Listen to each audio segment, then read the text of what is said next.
بسم الله الرحمن الرحيم الحمد لله رب العالمين والصلاة والسلام على سيدنا محمد الأشرف الأنبياء والمرسلين وبعد. Brothers, sisters and misters, the first thing I'd like to find out is why is he a brother and I'm a mister? Did you guys notice that? Anyway, so there are three genders officially, but I'm going to talk about the affection between two of them, brothers and sisters. So Brother Zia, mashallah, he took us through the perception that we have of love and how is it formed, why is it that we think of love a certain way, and what are some of the things from the media or maybe things we've read that have over time developed this idea that we have in our minds of love. I'm going to talk to you about something which is dead with, which is what is love really, how do we understand it, and who would know it better than the one who created us, which is Allah subhanahu wa ta'ala. So we're going to try and discuss and explore what love is. Let me ask you guys first. How do you define love in words? Give me some words.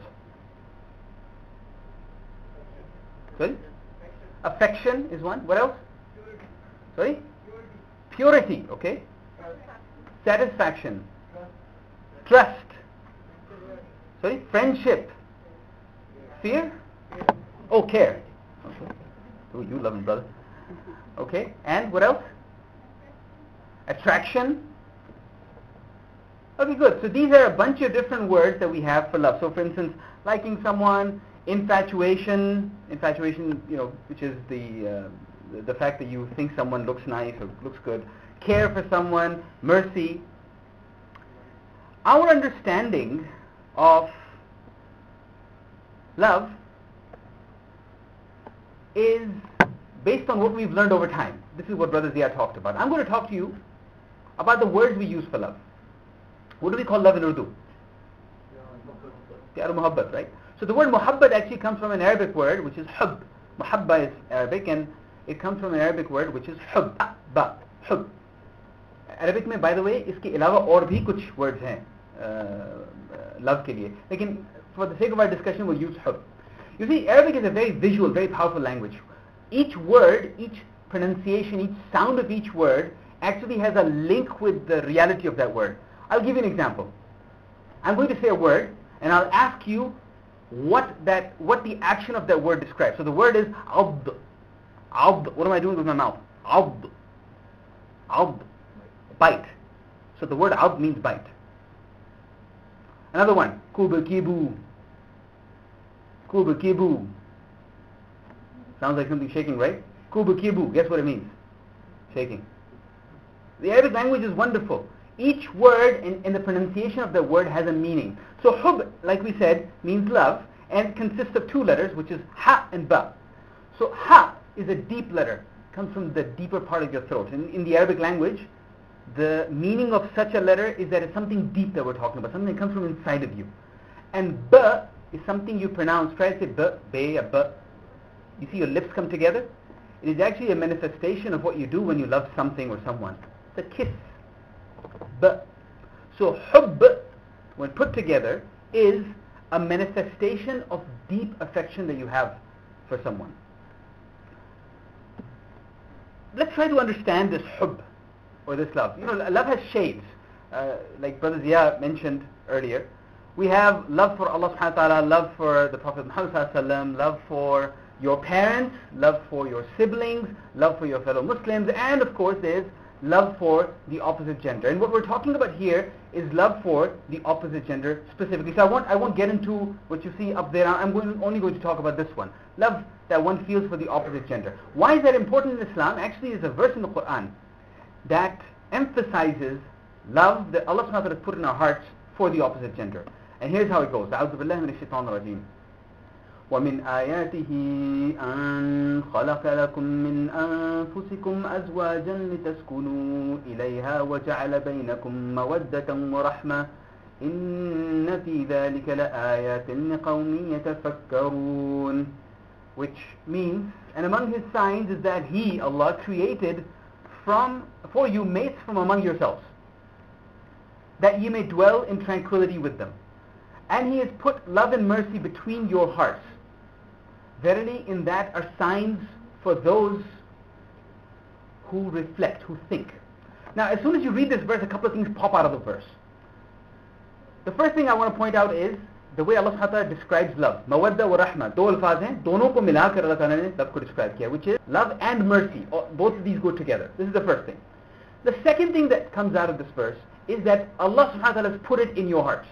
It's not something you came up with. And if we were, for instance, if we were beings who came into being on our own, one wonders where these feelings came from.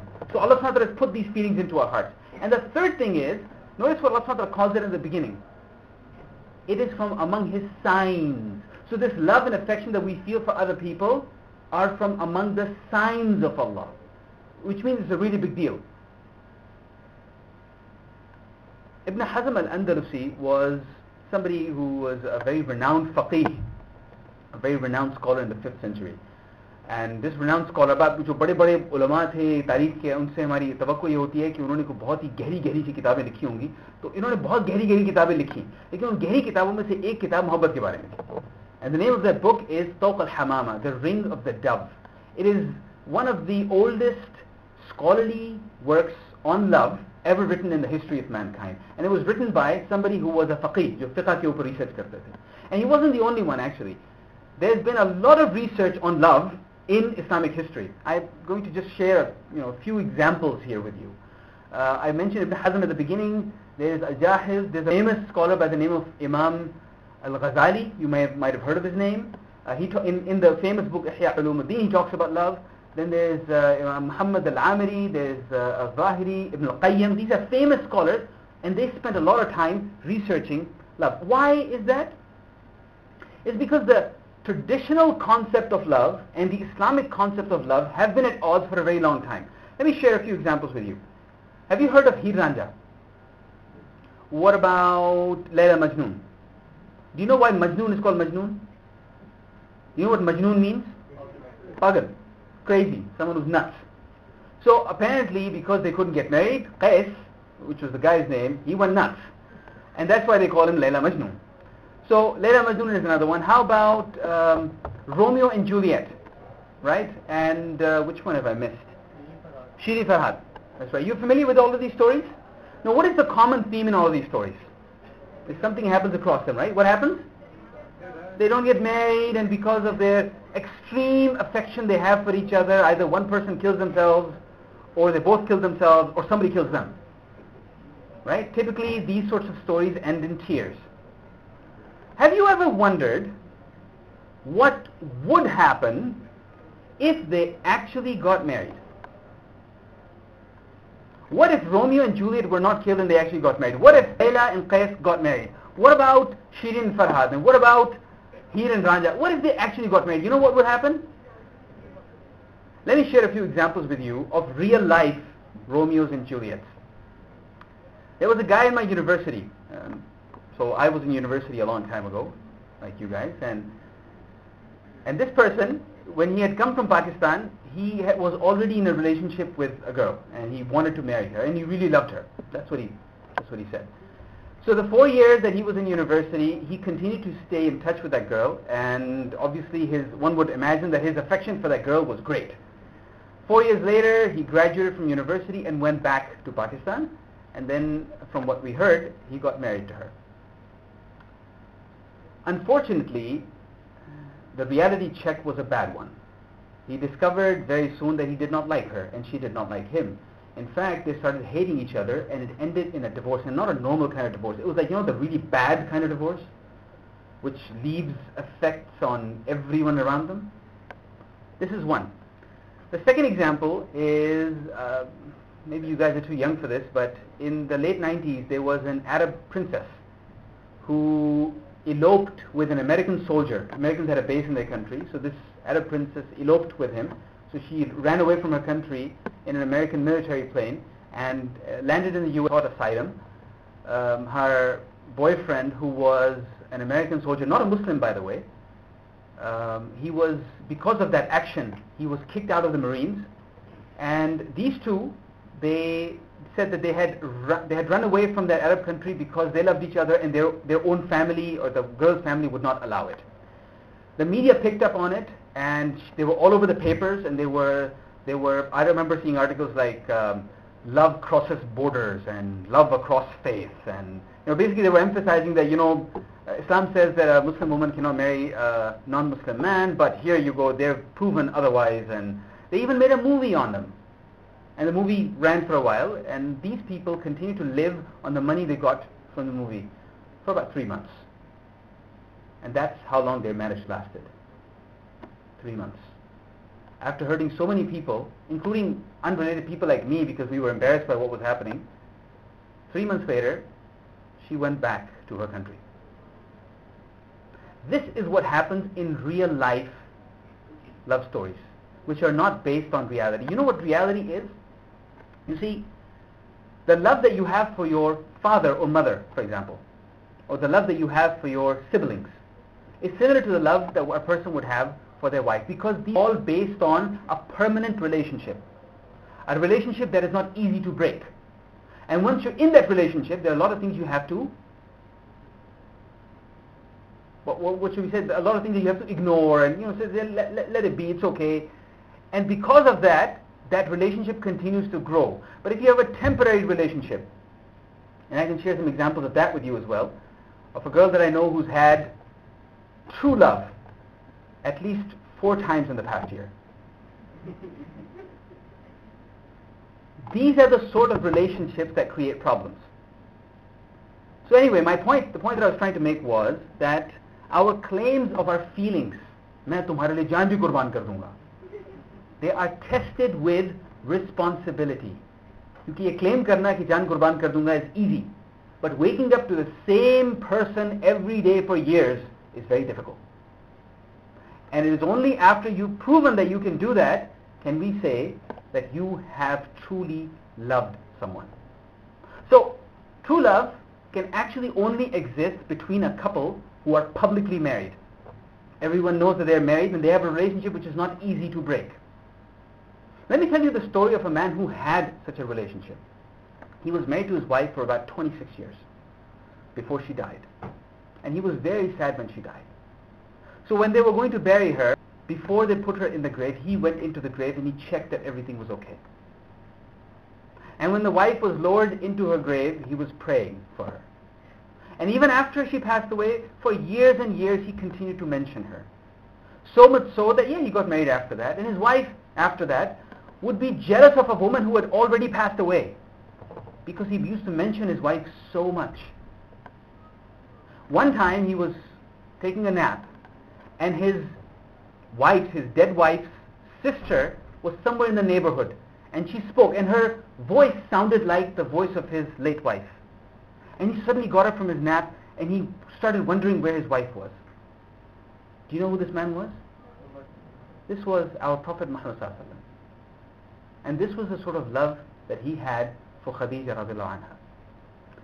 In fact, he said about this affection that he had for her, he said, Inni ruziqtu hubbaha.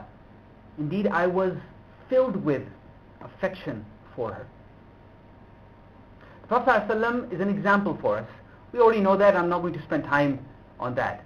However, what I do want to emphasize here is, if we want to have that sort of relationship, we'll probably have to find people of that nature, so that a couple, a husband and wife, can have that sort of relationship. So let's see. Brother Zia pointed out some of those attributes. Let's find a different set of attributes. I have a small activity for you. What I want you to do is talk to the person who's sitting next to you and come up with a list. And I want you to come up with a list of things that you would look for. Now, some of you are married. Some, like I would guess, a small number are married, and the larger portion are not married. So if you are not married, then try to come up with a list of attributes that you would look for in a potential mate. And if you are married, then try to come up with a list of attributes that you did look for. It's time. So I'm going to start with the sisters first. Sisters are going to call out the attributes of potential mates. And obviously you're not talking just about your own, but of the group that you were discussing with. So what are some attributes that you would look for in a potential mate? Can you say some of them? Okay, it should be religious, all right? Should be an army officer. It's quite very specific, all right? What else?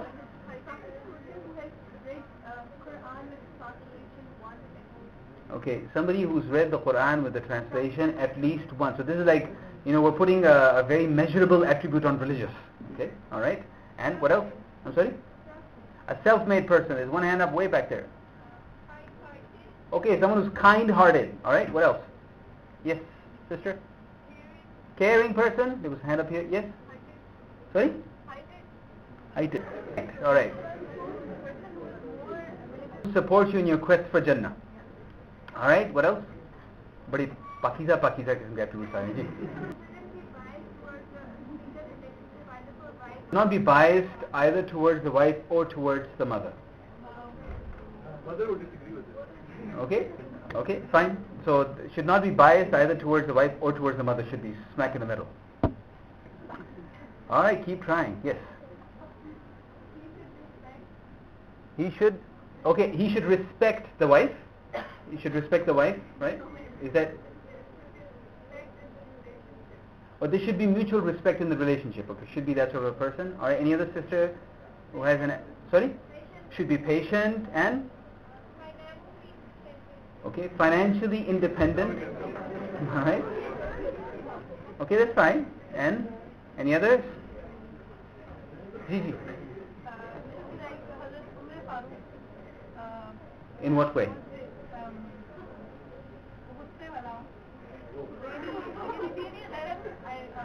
Okay.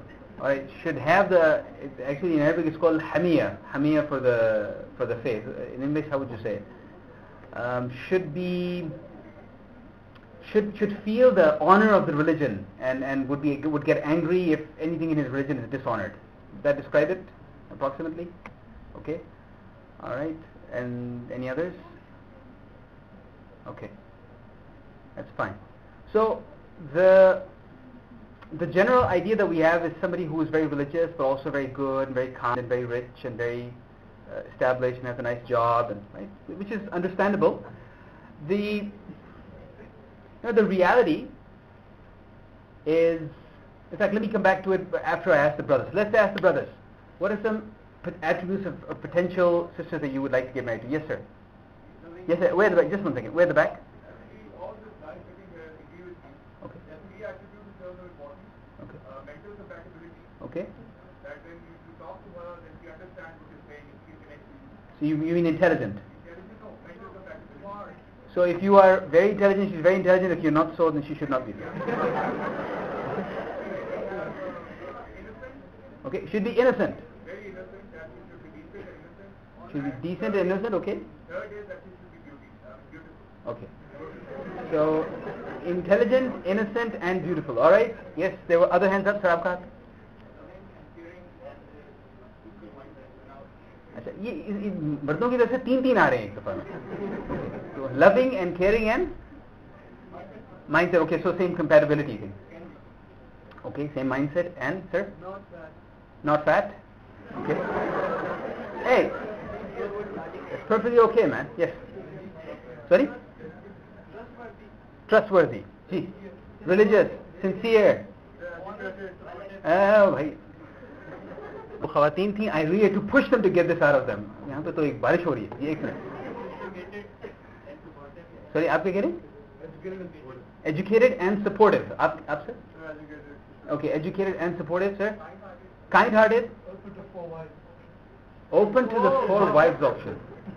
All right. ये सारे वो तालियां बजा रहे जिनकी अभी शादी नहीं हुई. इनकी हो गई ना एक से. बस उसके बाद ये जी there were a couple of other hands up. Ji. Should be able to make compromise. Should be able to make compromises. Okay. Well, whatever that means, sir. Should be logical. That's going to be a hard one, sir. Should be good in managing the house, ठीक, sir. Romantic, sir. चांद की तरह की. यानी गोल और सफेद. जी. अच्छा और सर rich. क्या क्या उम्मीदें रख के बैठे हम. जी जी. अच्छा, was it the same for both of you? Ji. Any others? I'm sorry. Sorry? Good cook. Oh, should be a good cook. Okay. You know, when I'm going to mention a time when I wasn't married and I used to speak to my friends about the attributes of a potential mate. So we were a bunch of friends, and some of us would talk about it very often, and some of us would talk about it once in a while. So there was one among us who used to talk about it very often, and he had it down to like a specific model of a person that he wanted. So he would say the same sort of thing, should be religious, should be this, should be very good looking, etc., etc., etc. And he would talk about it so often, we got sort of tired of it, and we started describing his list of attributes as a combination of two words. Hafiz, supermodel. There's an epilogue to the story. All of us got married. That fella kept looking for the Hafiz supermodel. He got married the latest. In fact, finally when he did get married, we thanked Allah because it was like almost 10 to 12 years after the rest of us. Because he kept looking at, and this is true. It's not just like a funny story, it's actually true. He went through several potential marriages where and he's a very religious person, so he proposed in the right sort of way, involved the right sort of people, his parents, etc., etc. But many of those potential rishtas, they fell through because his expectations were too high. So I'm not going to say that you give up on the expectations you have. I'm only going to point out to you what the Prophet ﷺ said about the right groom and the right bride. And this is a guideline. You don't have to take it lock, stock and barrel, but keep this in mind when making your decisions. So for example, the Prophet ﷺ said about picking the right groom, and this is actually advice being given not just to the woman but also to the parents or the wali of the woman. إذا خطب إليكم من ترضون دينه وخلقه فزوجوه إلا تفعلوا تكن فتنة في الأرض وفساد عريض. Which means if somebody comes to you and you're pleased with his character and religion, then marry him. Meaning, either the girl marries him or the wali marries the daughter off. If you do not, there will be discord on earth and widespread corruption. Two separate things here, character and religion, because it is possible for somebody to be religious and still very harsh. And it is possible for someone to be very kind and gentle but not have a good understanding of religion. So it's actually two different attributes that are pointed out here. As far as the woman is concerned, the attributes of the ideal bride that the Prophet mentioned, this is the hadith in fact which Brother Zia mentioned already, which is تُنْكِحُ الْمَرْأَةُ لِأَرْبَعٍ. The woman is married for four possible things. لِمَالِهَا وَلِحَسَبِهَا وَجَمَالِهَا وَلِدِينِهَا. For her money, for her status, for her beauty, or for her religion. فَأَظْفِرْ بِذَاتِ الدِّينِ تُرِبَتْ يَدَاكَ. And then try to marry the one who's religious, and may Allah bless your hands. May Allah bless what you're trying to do. These are guidelines because these guidelines help. And I want to close this discussion with a story which might bring all of this together. This is a true story of someone that happened to someone my wife knows, and she was relating this to me. So the story has two characters, and knowing their names, I'm going to give them some made-up names, okay? So Fardi naam mein de raha hu. So there's a lady who's telling us a story. Her name is Mrs. Amina, and the lady about whom the story is, her name is let's say Mrs. Rahima. So Mrs. Amina is telling us about Mrs. Rahima, that she knew her for a while and she found her to be an excellent person. The sort of person who has never has anything bad to say about anyone, whether they're present or not. You like those people, right? People who always have nice things to say about other people. And then she also liked her because she had a very nice family life. She had a husband who cared for her, she cared for her husband, they were both kind to each other. She also had a child, and they loved their child very much, and the child was obedient. So, in everything that she saw, she appreciated the sister as being a very happy and very kind person. But what she did not know, and eventually found out, was that sister had been married before. Mrs. Rahima had been married in the past. And eventually, as she became good friends with her, she discovered that this Mrs. Rahima used to be a non-Muslim. And through her friends or through some people, she came across Islam. And she studied Islam, and she decided to become a Muslim. And she realized that it was something very important for her in the dunya and the akhirah. She went to her husband and asked him to become a Muslim as well. The husband did not. He refused. So there was no choice, and they got a divorce. After her divorce, she went through her iddah, but even after her iddah, for almost a year, she did not get out of her house because she was afraid of meeting her husband. Whenever you hear the story, you would imagine that, if she were to meet her husband, maybe he would do something violent, he was very bad to her. But actually it's because she still loved him very much, and he was a very kind man to her. And it was very difficult for her to give up her good, nice marriage with her husband, but she had to because of what she believed in. And Allah subhanahu wa ta'ala eventually replaced her husband with a Muslim man who was very kind and nice to her, and alhamdulillah, she had an even happier married life. But the question that leaves for us is, who do you love more? Who do you love the most? What is your heart full of? The heart is like a bowl. Whose love are you going to pour in? Are you going to become like Majnoon, where your heart is filled with something that is very transient and will change? Or is your heart filled with love for your Creator? Because if that is the case, then whatever you have in this world, for His sake, will automatically be made easy for you. And that, my brothers and sisters, I submit to you, is ideal love. Thank you very much. Jazakallah khair, sir. We'd like to request both of our speakers to come on stage once again for a short question and answer session. Thank you. In one of your slides, there was written that her is under the control of Allah, right? So my question is that if I don't want to love anybody else, right? But still I'm being indulged into the love of somebody else. And at one side, the heart is controlled by Allah. And how is it possible that Allah, leaves or leaves her for someone else? Okay. Alright, now I want to remind you of the complete statement. That was a statement by Ibn Hazm in his book Suq al-Hamama. The statement is that love is neither disliked, disapproved, nor is it prohibited in the law of Allah. For every heart is in Allah's hand. So the love that he's talking about is the love between a husband and wife, first of all. But I do want to take up your question and take it in a slightly different context. There are certain situations which induce us to do certain things, where doing certain things become easier. And there are other situations where doing other things become easier. So if, for instance, I'm the sort of person who has a habit of staring at women. So if I'm that sort of a person and I walk up and down the street, or if I'm in like a marketplace somewhere and I stare at women. Now first of all, that's a very shameful third-class thing to do. But nonetheless, suppose I do it. How do you think that's going to affect me? Yes, every heart is in Allah's hands, but your eyes are in your hands. Right, so if you keep staring, eventually it will start affecting your heart. And you will fall in love every day with a new person. If you are lowering your gaze, ghadd al-basar, if you are lowering your gaze, and similarly if a sister is covering herself properly, then the likelihood of the fluttery heart goes down considerably. I don't know if that addressed your question, if you'd like more detail. One more question. So if the eyes are under control, but Allah has given me the ability to think, and I can think. If I put all the effort to the right, but still I'm being, I'm still doing this, love, right?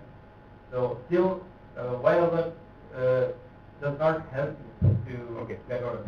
All right. So I was hoping that we would move on to this stage. In fact, if not you, I was hoping somebody else would ask this question.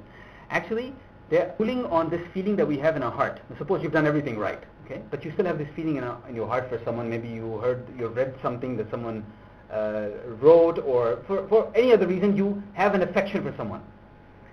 The feeling in the heart is permissible. However, if you were to act on that feeling and do something that is not permissible, is when it becomes a problem. So for instance, if you think that a sister is somebody who's the ideal person for you to spend your life with, then there's a right way of going about it. You try to get married to that person. You get your family involved. There's a proper way of doing that, and you're familiar with that way. And if that is not possible for one or another reason, then you have to find other things to occupy your mind. The third possibility is that it is not possible to marry that person right now because you don't have the means, or because there's some other issue. Then you make dua to Allah. If that person is indeed good for you, you don't know the future, but Allah knows the future. If that person is indeed good for you, then inshallah it will be made easy for you. Or thoda sabr kar lein. And if that person is not good for you, then inshallah there's something much better in store for you. Okay? One more thing. I was just asked a person, actually, I don't really indulge in love, right? And time of mine. I think it's asking the question. आप हमें बताना चाह रहे हैं कि इस वक्त आप इस सूरत से नहीं गुजर रहे, ठीक है, कोई बात नहीं, या वो कहने की जरूरत नहीं थी. To thank both speakers taking time out today. I have a question. Actually, there are two questions. That first of all, these days the word infatuation is more common than love. I mean, love is becoming a very rare commodity. Thanks to the media, thanks to the movies. I mean, everywhere that we see, it's all about infatuation. You look at the dramas, they're showing infatuation. If somebody comes up to you and says that, you know, I cannot marry this girl, but I'm infatuated to her, to a very high level, what would be your response to that person? Now, he's just talking about kind of physical attraction. Secondly, what is the case when divorce in Islam becomes, what would be that level in which divorce in Islam would become understandable?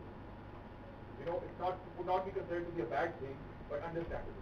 Okay, you want to take the first one, take the second one? I mean, any of the speakers can answer my question. All right. I think, okay. Okay, Brother Zia thinks that because of some reasons he would rather that I take up this question. Okay.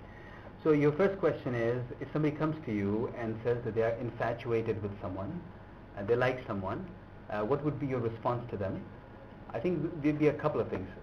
Your intention towards that person is that you want good for that person, right? You want them to be in a state which is peace of mind, in a state where they are where their dunya and the akhirah is good.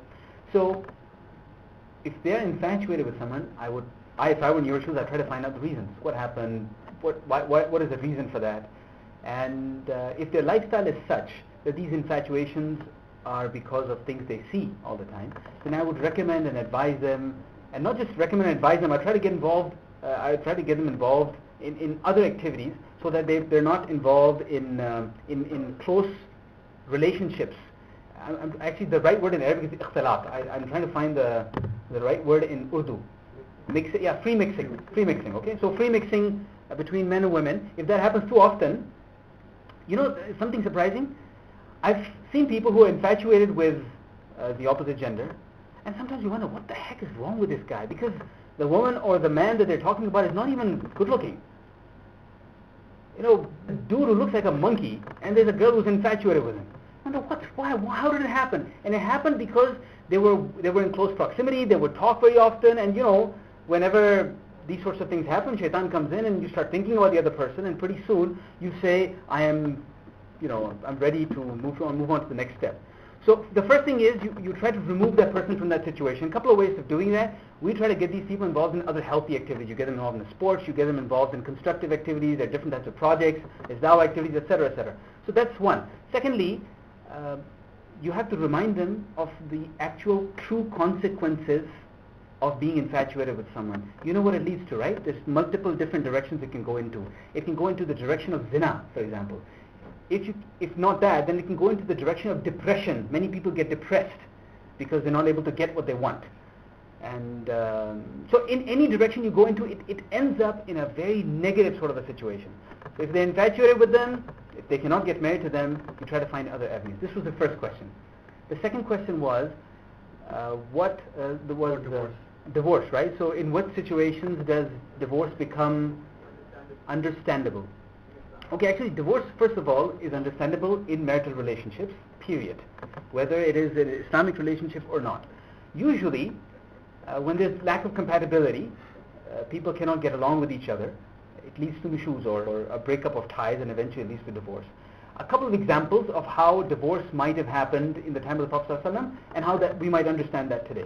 So there was one example of a very famous divorce that happened because the woman and the man were from a different level in society. Not rich or poor, not even good looking or not good looking. It was a different level in society, meaning one person was from a very noble family and the other person was not. And the wife just couldn't get that out of her mind.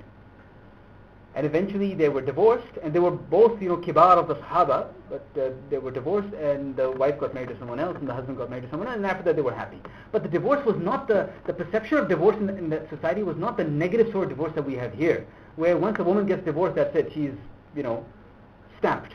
From now on, no one's ever going to marry her. So the way divorce worked in that society was that if a couple are trying to make a relationship work, that's very good. If for some reason it doesn't work, they get a divorce, and then after the iddah is over, people try to take care of that woman by getting married to her. So this is one example of where the status became an issue. In other examples, it could sometimes be an issue of things that you did not know about the person, some things in the habits, you're just not getting along. So sometimes it happens, the personality of one person, the other personality, they just don't get along. So that would be the situation where divorce would become understandable. Okay? All right. There was one hand up over there for a while. I'll come to you. Oh, his hand up. So my name is Gundar Rashid. I just want to ask that if you say that there is only Ishq Hakiki. No Ishq Majazi. So how would you differentiate both Ishq Majazi and Ishq Hakiki? If there doesn't exist Ishq Majazi. Did you say that? According to you. What did you say? I didn't say that. Go ahead. You know the difference, right? Yeah. Brother, first of all, I don't think any of us commented in that way.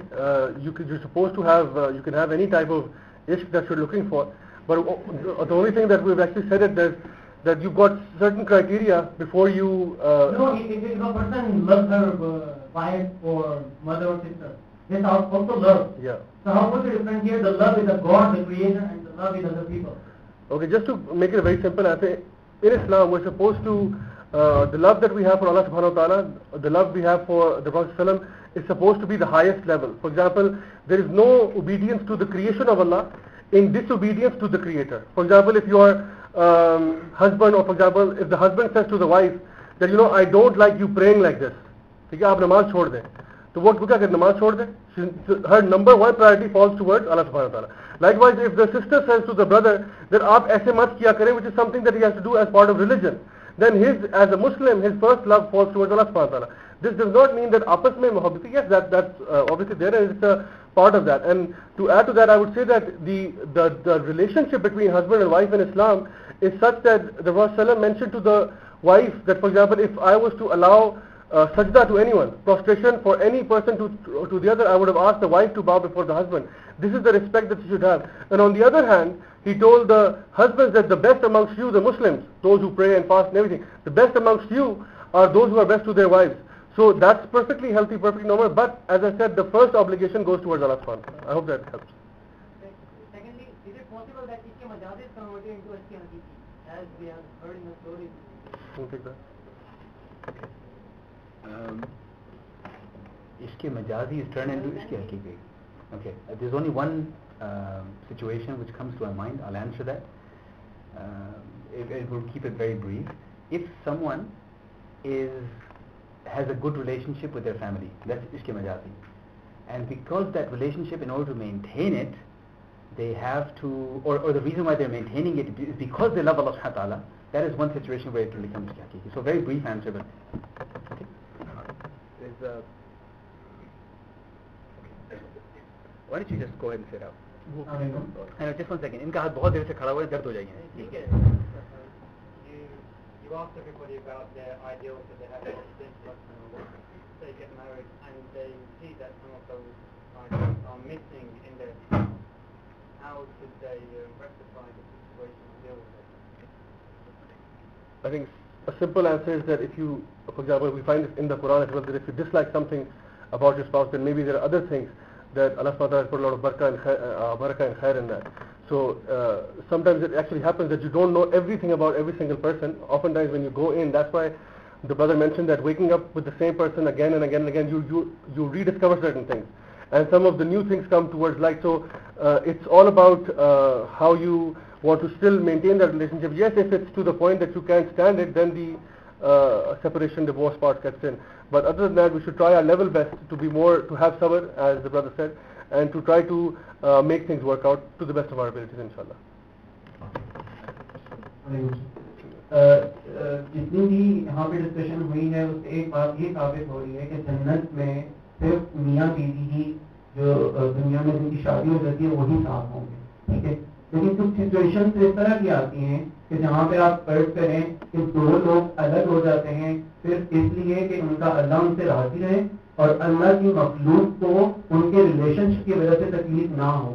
ऐसी situation में इस्लाम क्या बताता है कि आखिरत में क्या वो दोनों के साथ होंगे या फिर जब वो अलग अलग होके कहीं और की शादी होती है, कहीं और किसी की शादी होती है, तो वही जन्नत में होंगे.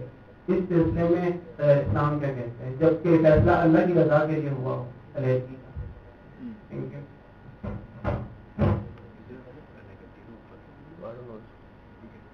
So both of us do not know the answer to this question. Actually, what we do know is what Allah Subhanahu wa Ta'ala has told us is that if the husband and wife have a relationship, then जैसे आपने कहा जन्नत में वो साथ होंगे. In fact, if those of us who have never had that sort of relationship, मिसाल के तौर दुनिया में उनकी शादी नहीं हुई, आखिरत में उनको उसका भी ख़वातीन को भी हज़रात को भी फिर भी they will be mates for them. However, जो आपने सवाल पूछा है कि they had a relationship and then they got divorced and got married to other people, और उस सूरत में will they be together? I don't know the answer to this question and we both don't know the answer to this question. अल्लाह ताला बेहतर जानते हैं. What we do know is कि अल्लाह ताला वहाँ पे किसी के साथ नाइंसाफी भी नहीं करेंगे. दूसरी बात वो खुश होंगे किस भी हालत में होंगे. जी जनाब. Let me just get that. It's in sequence. Ji. What if the love of someone leads to the love to get the love of Allah? Should the love is valid or invalid? The love of someone leads to the love of Allah. Example कोई दे दे आप. Right? Can you give an example, like sort of elaborate? I love nature, right? Yeah. And I thought it's very beautiful. Then I think that the one who has created that, or how beautiful he is. ठीक है. It's perfectly fine, brother. Nothing wrong with that in terms. What I would like to point out something that people at times think that in order to pursue a halal destination, they can go through haram ways. So that should be kept in mind that even though you have to get married, or even though that you want to go towards that path, you are not supposed to go against Allah of Allah.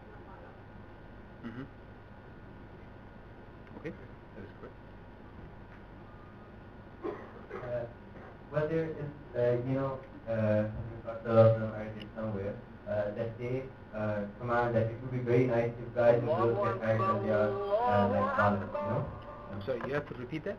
Well, I have read it somewhere in the hadith that Hazrat Prophet ﷺ commanded that it will be nice, it's a mafhum, that it will be nice if boys and girls could get married at an early age, But in our society, like it is really impossible to get in that relationship, the marriage relationship.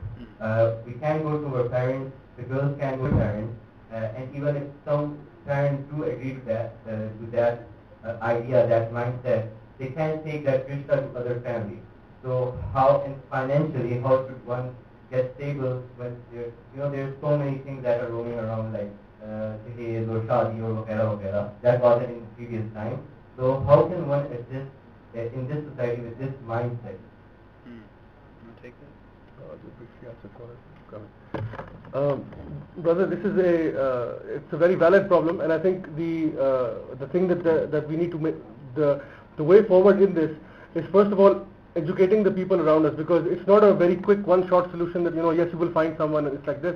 Yes, we're supposed to get married as early as we actually can once we come of age, and the Prophet mentioned that if you can't do that, then fast, because fasting itself will stop you from evil temptations, evil desires. And by the way, there was a research in a completely the non-Islamic research, which actually mentioned that because of fasting, your desires are suppressed.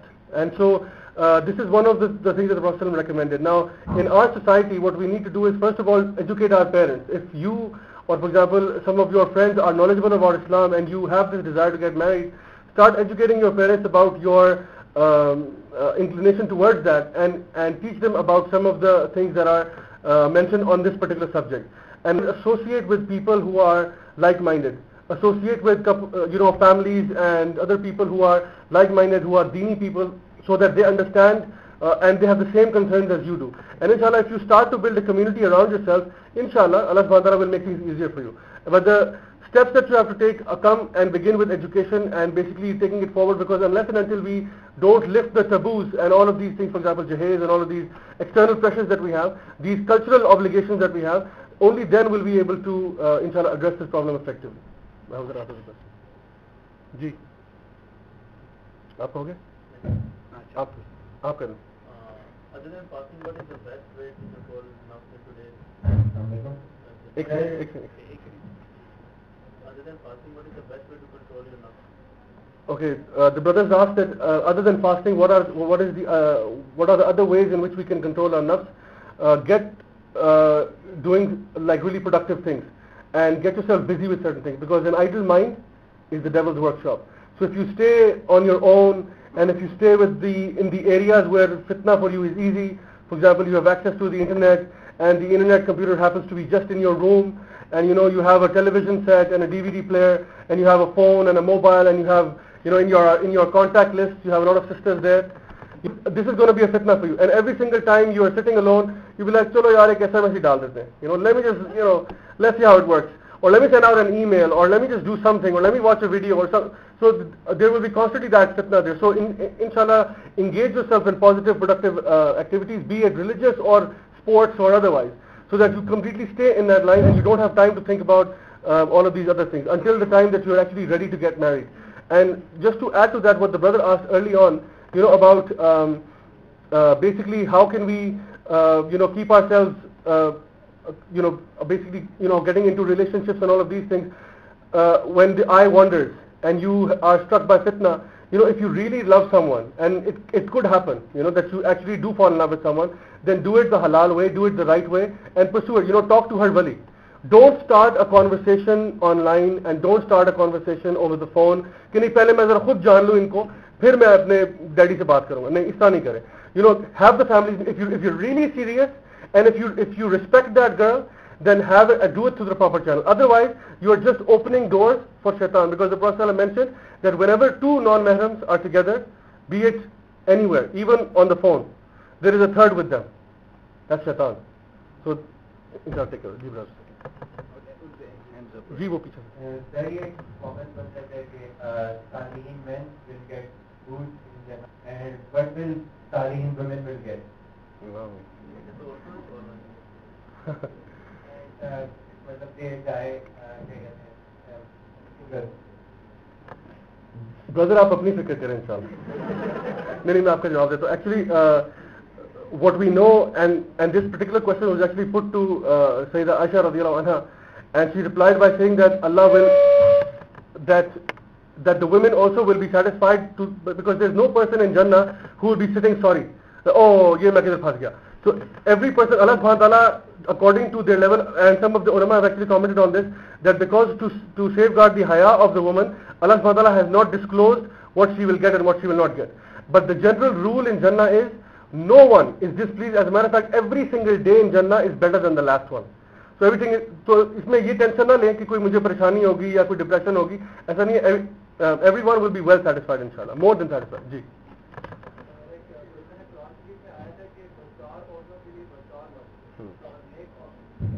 नेक मर्दों के लिए नेक औरतें, तो हम सबको परेशान होने की क्या जरूरत है? Don't you think कि हम अपने आप को सही रखें तो अल्लाह ताला हमें खुद ही आपको इन्वॉल्व कर दें. It's more like a comment. Just one second. Come to you. Let me just address that. Okay.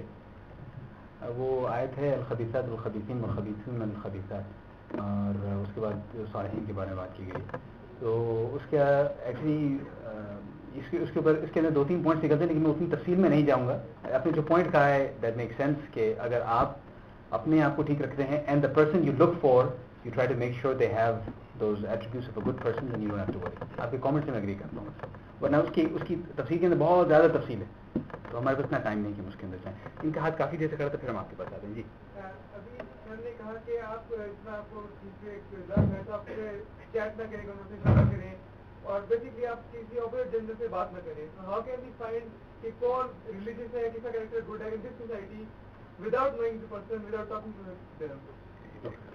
Brother, there's something called halal dating, and I'll tell you how that works. Halal dating is basically you and the sister and her mahram, right?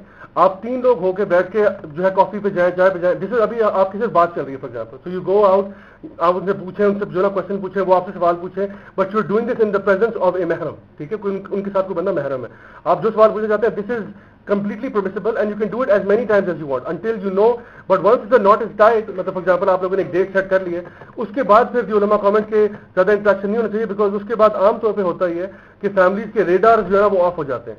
ओ मंगनी होगी, चलो ठीक है, but मंगनी इन इस्लाम doesn't mean क्या हो चुकी है. तो कहते कोई बात नहीं, मंगनी है, बात कर लें, बट व्हाट हैपेंस इज कि वो बात करके पता नहीं कहाँ पहुंच जाते हैं, and then what happens is I don't want to marry her.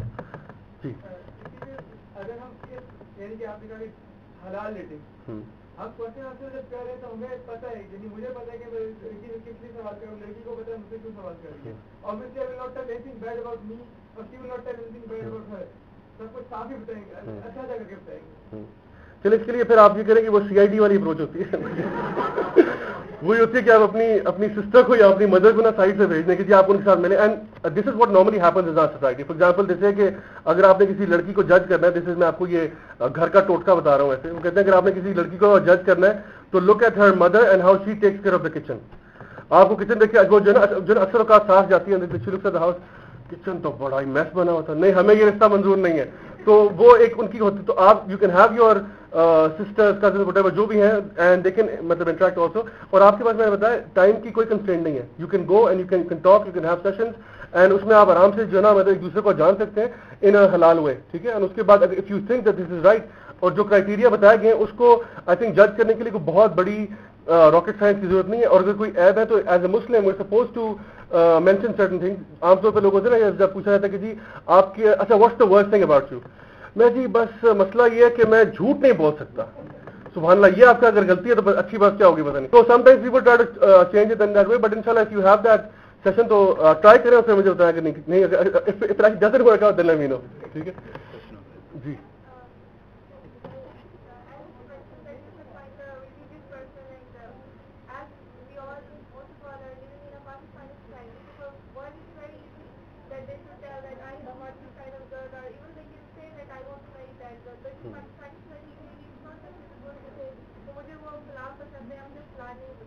But in any case, अगर आपके पास choice आती नहीं है, तो एक साइड religious बनता है और एक साइड well off बनता है.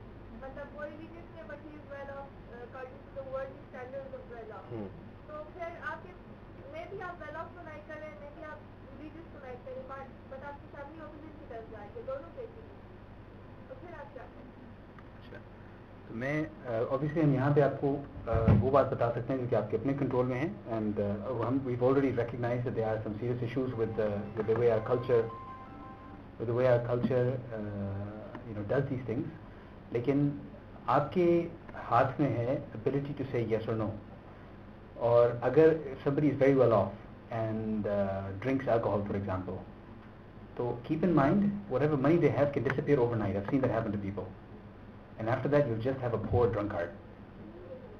On the other hand, if somebody is religious and has those values, वो गरीब हो या अमीर हो, क्योंकि उसे अल्लाह ताला की तरफ से हुक्म है, that person will take care of the family.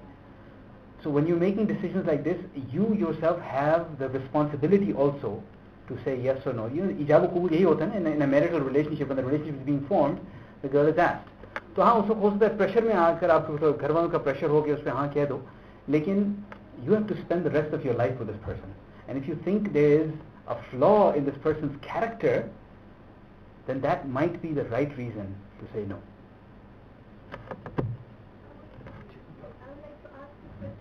Sorry to cut in, there's one very important question in my mind. Just 1 second. Let's get through this and come back. I'm talking about a different topic. Okay, all right.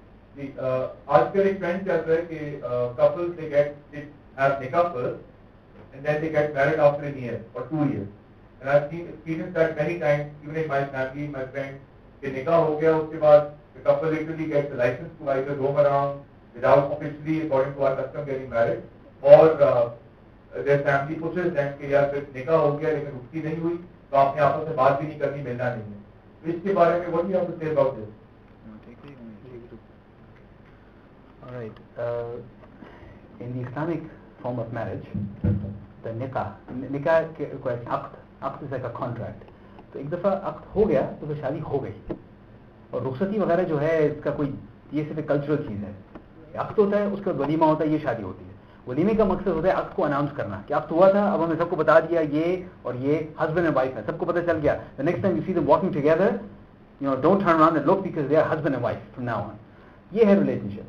अब ये अब जो चीज़ आपने point की है, ये भी हमारे एक कल्चरल डिफिशिएंसी है हमारे कल्चर के अंदर के निकाह करने के बाद फ्रेंड्स अगर उन्हें रोका जाए तो ये उनके ऊपर जुल्म किया जा रहा है. और अगर निकाह करने के बाद आपने दूसरी सिचुएशन क्या बताई थी?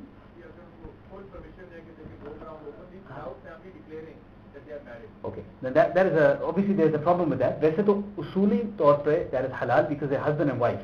लेकिन अगर उनका वलीमा नहीं किया गया and it has not been announced, तो फिर अगर ये फैमिली की वजह से किया गया, फैमिली पे भी जुल्म कर रही है उनके ऊपर. And this is not right. That's all I can tell you. I obviously in a conversation we won't be able to fix this. But the people who are present here, either you are going to get married soon, inshallah, or eventually when you are married and you have kids, they will get married. This decision will then be in your hands. And at that time, you will have to make these choices. So make sure you make choices which please Allah, rather than choices which displease Allah. Okay. Any others? You have a question, written question. I would like to ask questions about current situation. Many students have been snared up with the, honor of the Prophet Sallallahu Alaihi Wasallam. So I would like you to come up with a reaction, appropriate reaction from our side. Students are confused about how our reaction should be. Both are extremists, either on one side or other side. So I want you to come up with a solution to this. Okay, you want to take it? You want to start? And then okay, I'll start and then we'll ask Brother Ziya to jump in. Okay, so what's recently happened is that an Egyptian Copt are, these are Egyptian Christians. He made a movie, it's a city, from what I've heard, it's a city sort of movie, and then he dubbed in Arabic, and apparently the dubbing is also not very good. But in that movie, he has reviled the person of the Prophet ﷺ. And obviously, it must be bad enough, I've not watched it and I don't intend to, but it must be bad enough that people are very, very angry. And that anger is now spilling out onto the streets. We saw what happened in Libya, where a group of people attacked the US consulate and killed 4 people in there, who, by the way, whatever other reasons they may have for killing them had nothing to do with the movie, number one. Number two, it has also spread to other parts of the Arab world and now also the non-Arab world, among Muslims all over the world. People are protesting. Those protests have, even in Pakistan, this morning you might have seen them, have taken the form of public yelling and shouting and a display of, Hurmat Rasul da Jaan bhi Qurban hai. And now the police always accompanies this because they're afraid that these protests might turn violent. Now this is a description of what has already happened. This is what the sister was referring to. In terms of the reaction that we might suggest, or the ulama might suggest, a couple of points. Number one, it is perfectly okay for us to feel indignant, feel that anger.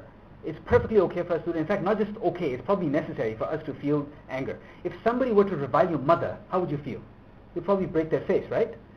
The love that we have for the Prophet ﷺ has to be far, far, far, far, far more than that. So it's perfectly okay to feel that anger. But it's one way to feel angry where you say, I'm so angry with you, I'm going to tear my shirt. You're only hurting yourself. And it's another way to feel angry with, I'm so angry with you, I'm going to get you. But the way I'm going to get you is something that will hurt you. And we're not talking about hurting a country's embassy. We're talking about hurting what they stand for. So for instance, if they are hurting the person of the Prophet ﷺ, we have to come up with constructive ways where we demonstrate each one of us is a living example of Muhammad ﷺ. You think that you can say bad things about him and make him look bad? Well, each one of us is like him. And we walk around following his sunnah. We walk around spreading the message he ﷺ was sent to this world with. And we do more and more of that. And we do that in more creative ways. And that is what will hurt them the most. Because why do you think this guy came up with this movie? He came up with this movie, what? You might say to infuriate us, right? He came up with this movie because he knows that, when they drew the caricatures back in 2004, 2005, everybody erupted and पिंडी में उन्होंने कई गाड़ियाँ चला दी थी ऐसे लोगों की जिनका उनके रखे से कोई ताल्लुक नहीं था, right? So he is trying to infuriate Muslims. So my take on this would be, if we can come up with constructive ways of, number one, doing more of the Sunnah of the Prophet ﷺ, and number two, getting people to understand what he was really like. How can you love someone that you don't understand? So many people, you said, your sister, you said, some people, their extreme views are on one side, कि कुछ नहीं होता, करने दो जो मर्जी वो करते हैं. That is probably because they don't know him. They probably have not read his seerah, the history of his life. It's available for free on the internet, by the way, and it's available in good books. why don't you take some time and read that and explain it to others? Maybe arrange events or potentially, like some people are planning, where you go around in the markets spreading the message that he came up with, this sort of street dawah. This is what will take them off the most, and hopefully that will address this issue. This is my take on it, so I'll let you please. Jazakallah khair, but I think he's pretty much summed it up. What I would just say is that, he was actually mentioning that what do these people want out of, what was the purpose of making this particular movie? Was this an intellectual movie? No, it wasn't. It was a slapstick comedy movie. And even a person who likes slapstick comedy, even for them, this is not a topic of interest. Talking about a particular prophet who actually went and has, this is not really current affairs slapstick, right? So the purpose behind such a movie, or such, for example, caricatures or any of these things that keep happening after every few years, is to basically, as the brother said, infuriate the Muslims. Because, to make it very, very crude, they want to take your pictures. That's exactly what they want to do. They want to see you on the streets, and they want to see a bearded guy who's screaming like this. And they'll take that picture, and they'll put it all over Facebook. And uske muh se na gali nikal rahi hogi. And you know what they will say? Look, fundamentalist, extremist, terrorists. देखा, we spoke, हमने तो सिर्फ बात की है. And देखो कितने infuriate हो जाते हैं. Look, they're killing people. we just spoke freedom of speech, right? Freedom of speech. हमने तो सिर्फ बात की है. Look at these guys. They're going crazy. They're going crazy. They're like looting their own ATMs. They're like destroying. They're like burning their own buses. They're going crazy over this thing. So this is exactly what they want to see, and they'll plaster it all over CNN and BBC and all over the place. So this is exactly what they want.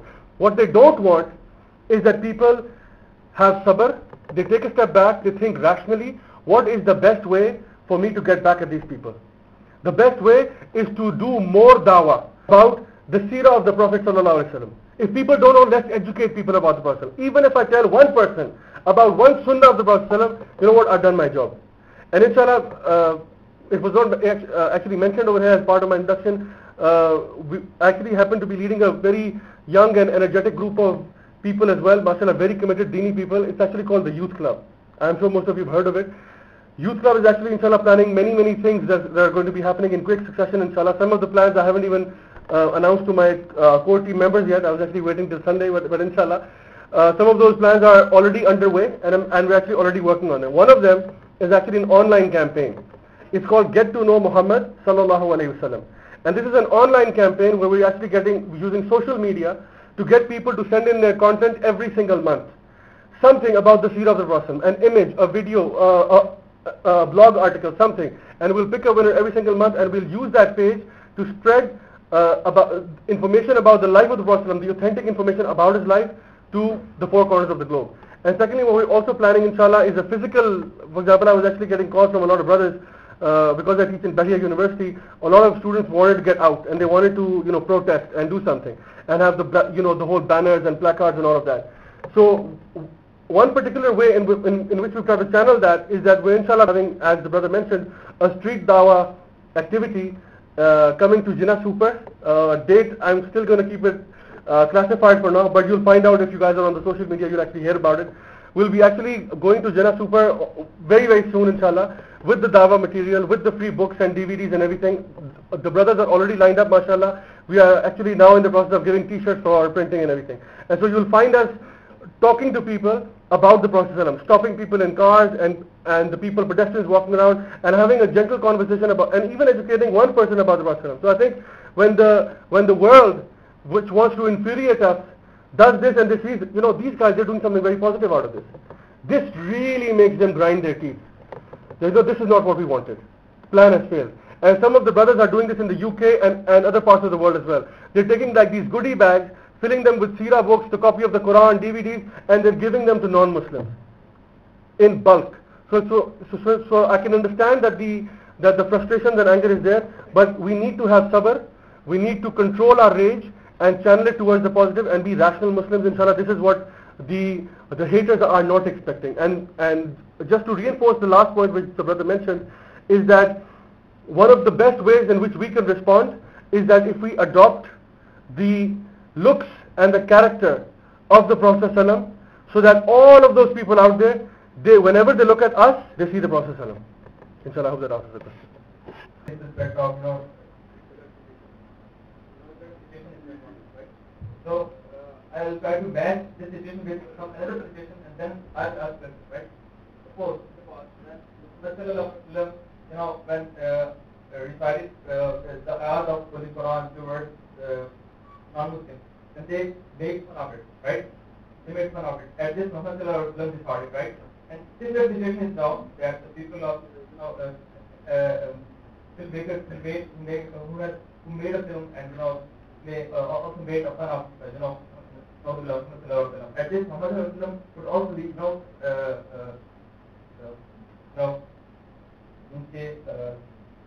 with the big part of it, right? And now if we look into ourselves, we are abusing, we are blaming, we are backbiting. This situation ज़्यादा decide नहीं हो कि मोहम्मद सल्लल्लाहु अलैहि वसल्लम के लिए मान होते हुए उनका उम्मती होते हुए हम ये काम करें, राइट? या वो सिचुएशन जो एक ऑलरेडी नाम उसमें वो एक काम कर रहा है, डेफिनेटली अगर हम अपने आप को ठीक कर लें, राइट, फिर अगर फोर्स करें या कोशिश करें कि उनको उनके खिलाफ एहतजाज करने की या कुछ कहने की जो इस नदी को होने ही ना, तो shouldn't it be done? I think this is he's trying to make a very valid point and a very valid argument here. What the brothers try to say, and I'll just try to reiterate it, please correct me if I'm wrong. He's actually saying that तौहीन रसालत तो उन्होंने किया तो non-Muslim उनसे तो expectations है ये काम करेंगे. But sometimes we as Muslims do तौहीन रसालत also. When we refuse to follow the ahkamat of deen and when we refuse to follow the sunnah of the Prophet. And one of the questions that you can ask any of the protest rallies that are going on all throughout the country, आप पूछो आप में से फजर की नमाज कितने लोगों ने पढ़ी हुई है, and there's your case. So it's easy to say उसकी गलती है, उसकी गलती है, उसकी गलती है. You know what? It starts from here. ठीक है? So it always starts from here. What have we done? What are we doing? Are we not desecrating the deen of the Prophet? अगर वो आज हमारी हालत देख लेते, तो what would he say about us?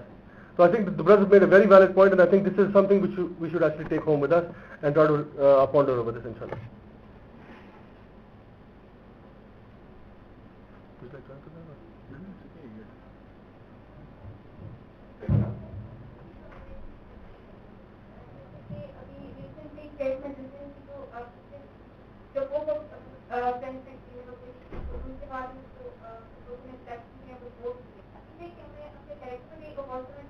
ऐसा नहीं होना चाहिए कि लोगों को फ्री हैंड नहीं देना चाहिए कि वो हमारे जो सेंसिटिव चीजें रेजिडेंट उनको इस तरह से क्रिएट करें.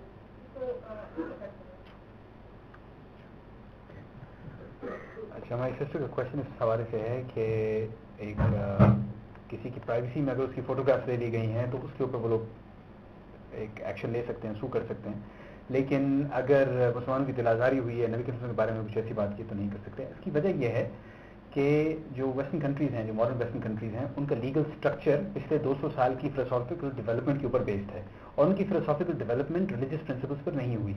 उनकी फिलोसॉफिकल डेवलपमेंट इस तरह हुई है कि हम लोग मिलकर एक कम्युनिटी हैं, हमने आपस में सोचा कि किस किस्म का कानून होना चाहिए हमें एक दूसरे के वहशियाना मजालिम से बचाने के लिए, तो उन्होंने कानून बनाने शुरू कर दिए. And eventually they have a legal structure which is what they use.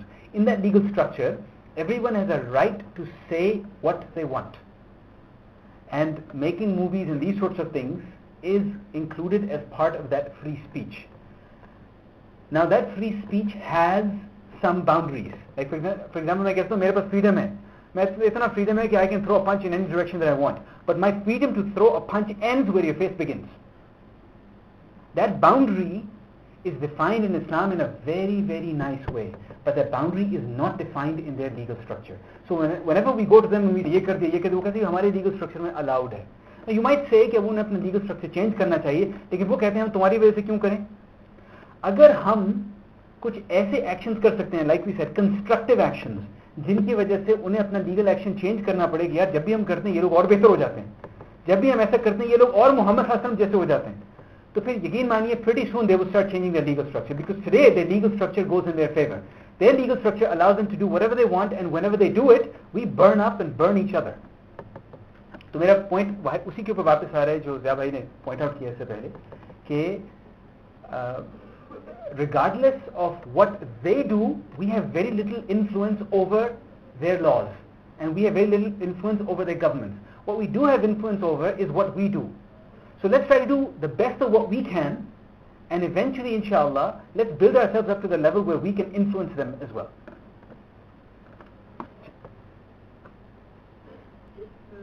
perspective, and it may carry a message towards those people. So I think you're right in your place that dawah should be done and everything in place. That's all excellent. But at the same time, I think the students and the disciplines, etc., should get together and protest and show the message to the people. I think that's something not to be neglected.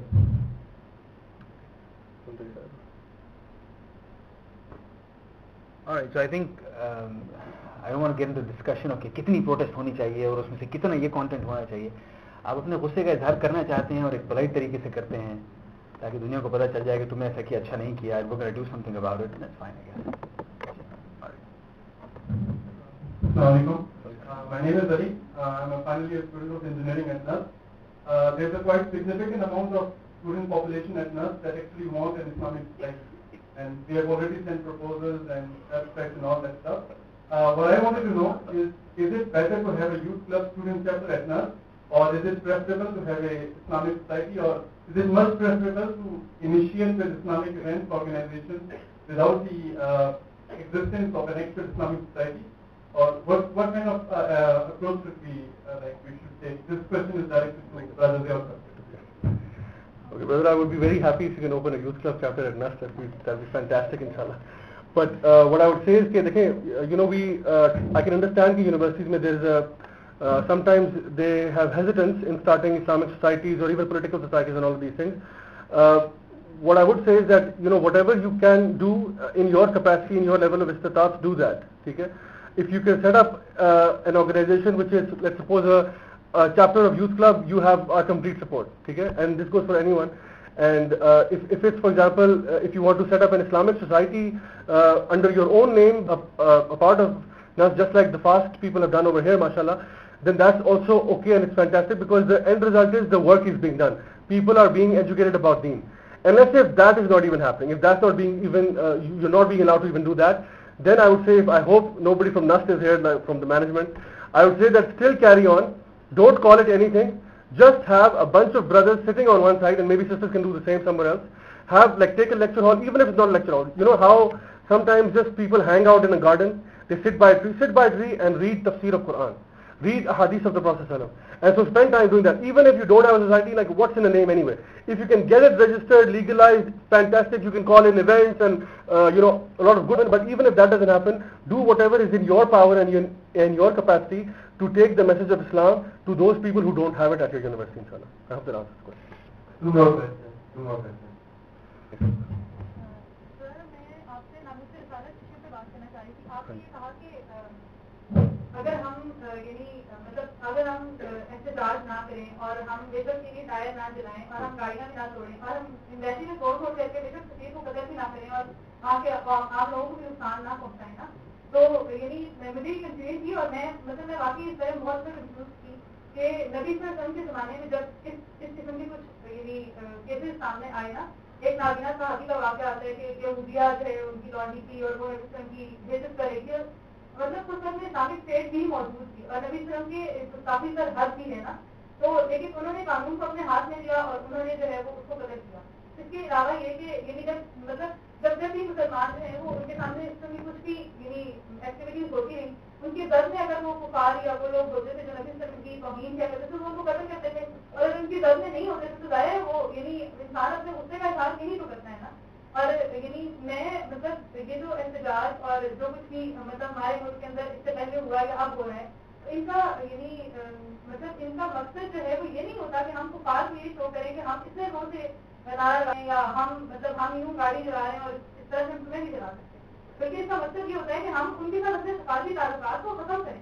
हम नहीं चाहते कि हम ऐसे लोगों के साथ किसी भी किस्म के ताल्लुकात कायम करें जो मुसलमानों को मार रहे हैं.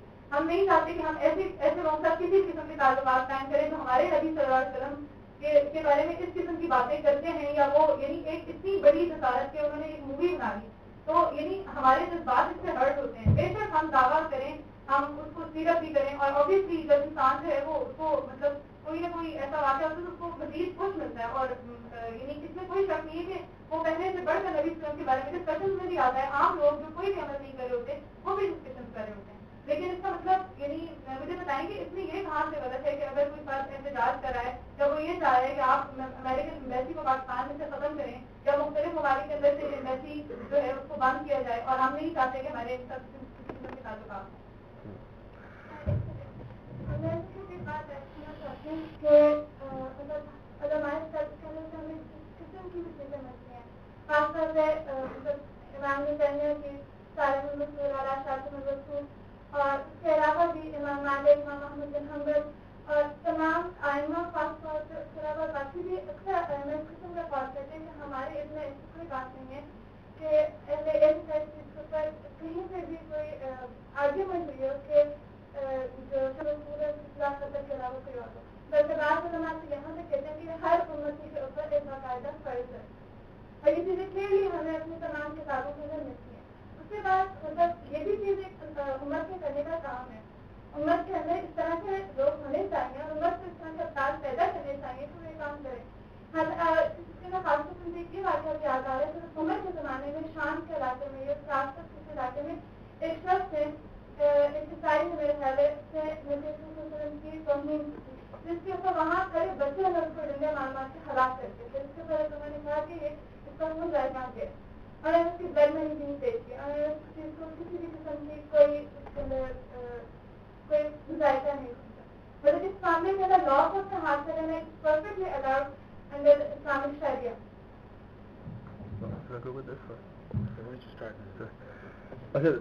I can understand there are quite a few questions in there, and I will inshallah try to address all of them. Let's first start with the basic question. Do we have access to the guy who has produced the movie? جس نے direct کی ہے, وہ بندہ کہاں ہے آج کل؟ Anybody have an idea? کسی کو اگر ایڈریس پتا ہے مجھے بتا دیں. First of all. Second of all یہ کہ let's look at this thing very very rationally, ہم لوگ ساری چیزوں کو ساتھ لے کے چلیں گے, اور ہم چاہتے ہیں کہ کوئی بھی بندہ ڈینائی نہیں کر رہا کہ یہ جو واقعات ہوئے وہ ہیں ہسٹری کے اندر. اگر وہ بندہ ہمارے ہاتھ چڑھ جائے پھر آپ کی سوچ ہے, ٹھیک ہے. But what I'm going to say to you is کہ دیکھیں, if that is not happening, اب کیا کریں ہم, ٹھیک ہے. ہم لوگ ایک طرح سے آپ کہیں کہ اب ہم ایک ہائر گول کی طرف جانا چاہتے ہیں. we want کہ جی ہمارا قانون, ہماری گورنمنٹ, ہم سب ہمارے ساتھ ہوں.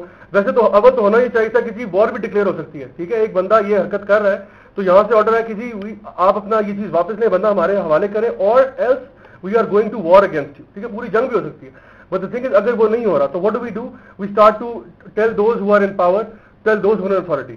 اچھا, ابھی آپ نے ایک طریقہ نکالا, تو ہم یہ کر سکتے ہیں کہ اپنے جو بھی لیڈرز ہیں ان تک بات پہنچائیں تاکہ ہمارے سفارتی تعلقات توڑیں, مے بی فائنینشیل بلاکیٹ کریں. آئی ریمبر جب یہ ڈینمارک والا واقعہ ہوا تھا تو اس ٹائم کے اوپر سعودی نے اور یو اے ای, قطر, بحرین وغیرہ نے ڈینش پروڈکٹس کا بوائیکاٹ کر دیا تھا, ڈیری پروڈکٹس کا, اینڈ اس کی وجہ سے 3 دن کے اندر انہوں نے واپس جو اپالوجیز بھی کی اور سب کچھ کیا. Now the thing is کہ if we can push our own people, ٹھیک ہے, to take this kind of step, then this is amazing, ٹھیک ہے. بہت اچھی بات ہوئی, کم از کم کہیں تو شروع کریں. بٹ اس کے لیے رائٹ طریقہ کیا ہے؟ شوڈ بھی کبھی ایسے آپ کی ہسٹری میں کبھی کوئی ایسا واقعہ ہے کہ پریزیڈنٹ ہاؤس کے سامنے کچھ احتجاج ہوا ہو and then they made their rules and they actually change it? عام طور پہ ہوتا ہی ہے, ہم لوگ احتجاج کرتے بھی کوئی سننے والا نہیں ہوتا. If you really want them to listen, then you have to send a team of people to their offices and go and talk to them properly. ایک خاص طریقے کے ساتھ سمجھایا جائے کہ یہ ہماری امپورٹنس ہے. We have a lot of people who are supporting this, and آپ کو اس میں کوئی کنسنسس کرنے کی بھی ضرورت نہیں ہے. This is very very evident کہ پورے پاکستان میں everybody is burning right now. تو ایک چیز یہ کہ ہم لوگ اس چیز کو کس طرح سے ایک طرح سے اسٹریم لائن کریں, اور پھر ہم لوگ obviously جو ایک ہائر گول اچیو کرنا چاہتے ہیں اس کے لیے we have to take the right kind of steps to actually get to that. تو کوئی بھی یہ بندہ ڈینائی نہیں کر رہا ہے اس چیز کے لیے, بٹ یہ کہ آپ اپنے حالات کے مطابق یہ دیکھیں کہ بیسٹ کنڈیشن کیا ہوگی. اگر تو ہمارے پاس آپ کہہ لیں کہ ایک اسلامک گورنمنٹ ہو اور پورا ہم لوگ اس پہ رہ رہے ہو تو پھر تو کوئی ذرا کوشچن ہی نہیں ہے. بٹ اگر وہ نہیں ہے تو let's work towards the steps that come before that انشاءاللہ. Brother you like to add something to that? جی میں 2 کوشچن کرنا چاہوں گا. پہلے ان کے ڈفرنٹ تھوڑا سا لیکن اسی کے متعلق ہے. ایک حضور مقبول صلی اللہ علیہ وسلم کی احادیث میں مفہوم پیش کرنا چاہوں گا. اس حدیث میں فرمایا اگر کسی کے پاس ایک وقت کا کھانا اور وہ کسی سے ہاتھ پھیلا کر مانگتا ہے تو بے شک اپنے لیے دوزخ کی آگ لیتا ہے, یعنی دوزخ کی آگ جمع کرتا ہے. تو ہمارے ملک میں تو ایک وقت کے کھانے سے کئی زیادہ کھانا ہے, پر ہم ان کی امداد پر چل رہے ہیں, امریکہ کی امداد لینے والے سب اول پر ہم کھڑے ہیں. ایک تو یہ بات ہوئی, اور دوسری یہ بات ہوئی کہ اگر ہمارے عمل میں ہی حضور مقبول صلی اللہ علیہ وسلم کی کوئی سننا نہیں ہے تو ہم کیسے ان کے حق میں کھڑے ہو سکتے ہیں؟ ٹھیک, تو یہ 2 کوشچن ہیں. آپ اگر ہم تو کھاتے ہیں, ہم ان کے فقیری کی طرح گداگر بن کے کھاتے ہیں, اور دوسری طرف ہم نعرہ بلند کرتے ہیں کہ ہم حضور صلی اللہ علیہ وسلم کی سنت کو بچانے والے ان کی عزت کے علم بردار ہے. یہ کیا معاملہ چاہیے؟ اچھا یہ کچھ سوال ریلیٹڈ کر رہے ہیں تو آپ بتا دیں. یہ وہی بات ہے کہ سواب نہ کرنے کی وجہ سے وہ جنگ آ رہے تھے تو ہمارے ماں باپ کو یقینی صورت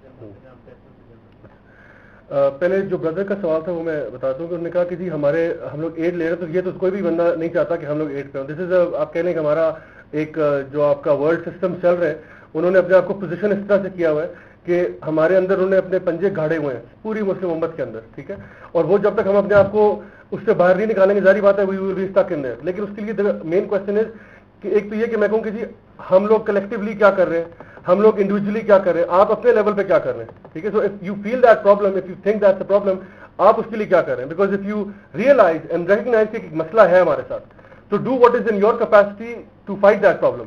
اس کے لیے what I would say to you the best thing you can do right now جس کیپیسٹی میں اس وقت آپ ہیں از ٹو ایجوکیٹ پیپل. جتنی لوگوں میں اویئرنیس پیدا کریں گے کہ یہ مسئلہ ہے, دس از اے مطلب کلیئر پرابلم, جس سے اس طرح لوگ چینج ہوں گے, مے بی انشاءاللہ کوئی نہ کوئی سولوشن نکل آئے جو ہے نا اس کا بھی. سیکنڈ کوشچن آپ کا اس کے بارے میں تھا کہ ایڈریس ہوگی, sorry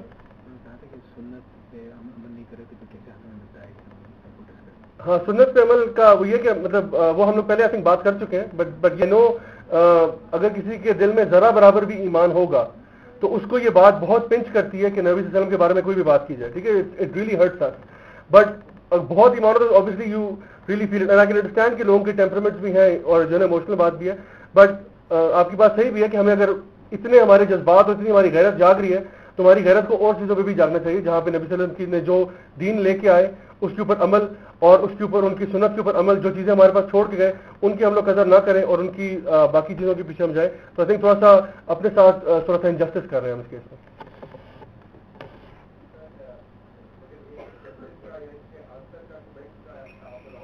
G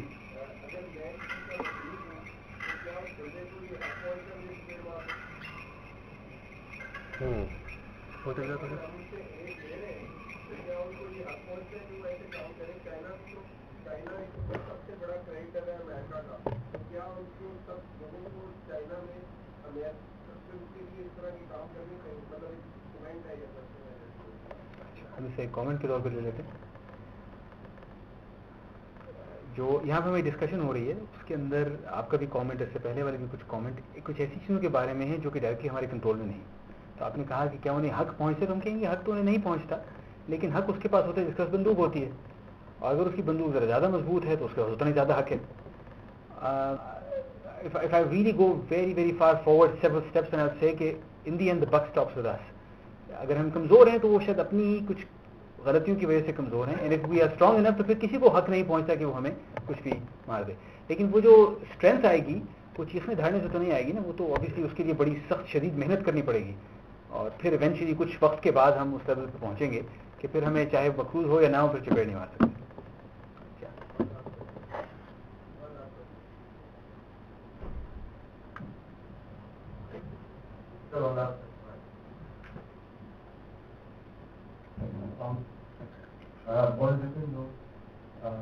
mentioned earlier that those who are now mahram is forbidden in Islam. I'm a student of BBA. I get almost 10 to 15 girls daily basis. We are forced to do that. We are forced to make groups with them. So that perspective of Islam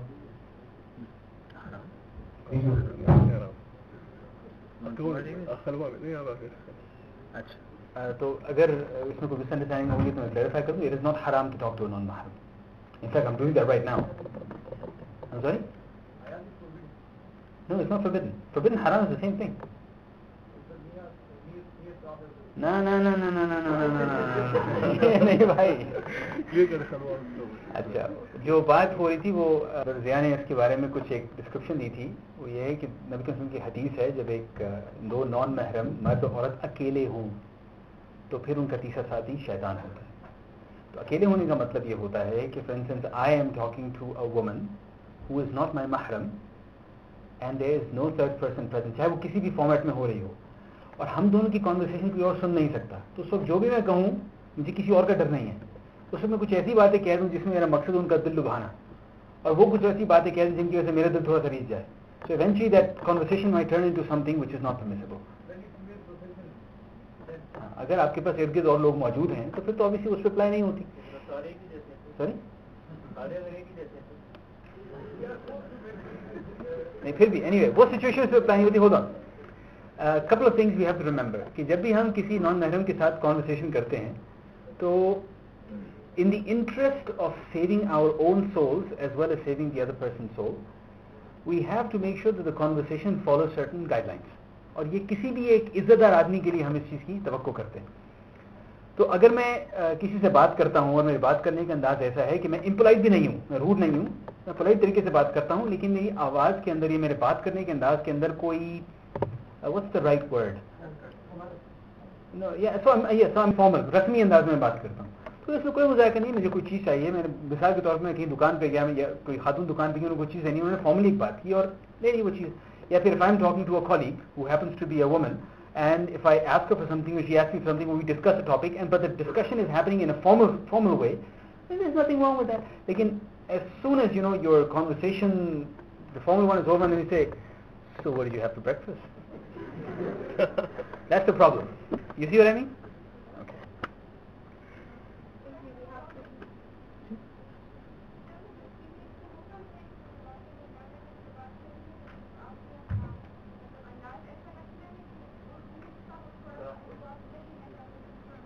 जी वो ज़रा या फिर कह रही उससे बिल्कुल भी किसी ऐसा शख्स जिसके दिल में बीमारी हो उसको कभी भी इस किस्म का इंप्रेशन ना मिल सके कि आप उसको अट्रैक्ट करने के लिए बात करें. बिल्कुल. तो I describe that as formal.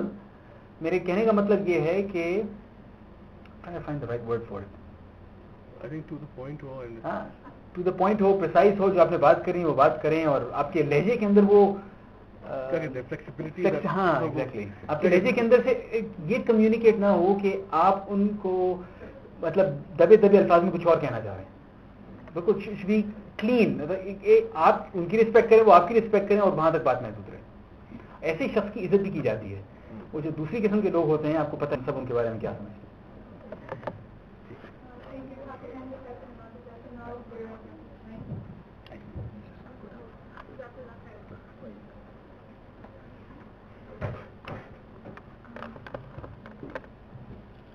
Jazakallah khair. I'm sure every person present here has learned a lot today. We thank both of our guest speakers from the core of our hearts on behalf of FIRS and FAST-NU for sparing the time and for making the effort to be with us. May Allah reward you. Thank you for teaching us some invaluable lessons. One last announcement. We'd like every person here to be a part of FIRS. The society is at an early stage right now, so we'd like all of you to volunteer, whoever wants to. All the sisters who would like to volunteer to be a part of FIRS in any way can contact me, Zainab Abed, and all the brothers can contact Waleed Wasim. Waleed, if you will please stand up so that people can see you. Yes, so you can approach Waleed.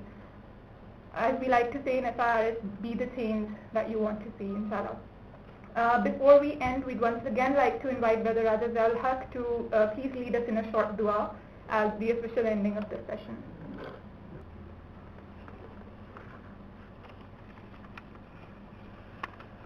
Bismillahirrahmanirrahim. I would like to start the prayer by praying for a sister whose name is Hiba Talat. Her mother passed away this morning, so I would pray to Allah subhanahu wa ta'ala that may He forgive her for her past sins and may He grant her a final resting place in Jannah, inshallah. And may Allah subhanahu wa ta'ala give strength to the family of this sister, and may they be together in these difficult times, inshallah. لا إله إلا أنت سبحانك إني كنت من الظالمين. لا إله إلا أنت سبحانك إني كنت من الظالمين. لا إله إلا أنت سبحانك إني كنت من الظالمين. ربنا ظلمنا أنفسنا وإن لم تغفر لنا وترحمنا لنكونن من الخاسرين. O Allah, forgive us for our mistakes, our sins and our transgressions. O Allah, we sin by night and day, and if you don't forgive us, we will indeed be from the losers. O Allah, guide us to the straight path, the path of Sirat al-Mustaqim, the path of the Anbiya, the Siddiqeen, the Shuhada and the Salihin. O Allah subhanahu wa ta'ala, give us the tawfiq to love you more than we love ourselves.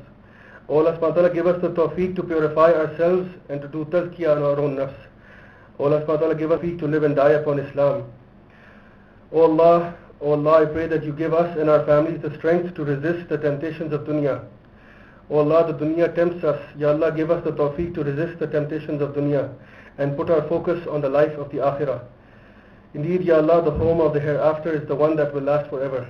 Ya Allah, let us focus and strive towards earning a high place for ourselves in the home of the hereafter. رَبَّنَا أَتِنَا فِي الدُّنْيَا حَسَنَةً وَفِي الْآخِرَةِ حَسَنَةً وَقِنَا عَذَابَ النَّارِ. O Allah, don't let our hearts deviate once you have guided us. O Allah, don't let our hearts deviate once you have guided us. رَبَّنَا لَا تُزِغْ قُلُوبَنَا بَعْدَ إِذْ هَدَيْتَنَا وَهَبْ لَنَا مِن لَّدُنكَ رَحْمَةً إِنَّكَ أَنتَ الْوَهَّابُ. يا مقلب القلوب ثبت قلبي على دينك. O Allah, strengthen the Muslim Ummah. O Allah, strengthen us in these times when the whole Muslim Ummah is suffering, Ya Allah. Ya Allah, make us of those who will enjoin good and will forbid evil. O Allah, have rahmah, have mercy upon all of us. Ya Allah, have mercy upon our parents as you had mercy on those before us. O Allah, we need you at every stage of our lives. Ya Allah, we need you at every step of our lives. O Allah, never leave us on our own. Ya Allah, be pleased with us. Ya Allah, be pleased with us more than we are pleased with you. Ya Allah, please be pleased with us and grant us a final home near you and your Messenger sallallahu alayhi wa sallam in Jannat al-Firdausa. ربنا تقبل منا إنك أنت السميع العليم وتب علينا إنك أنت التواب الرحيم وآخر دعوانا الحمد لله رب العالمين.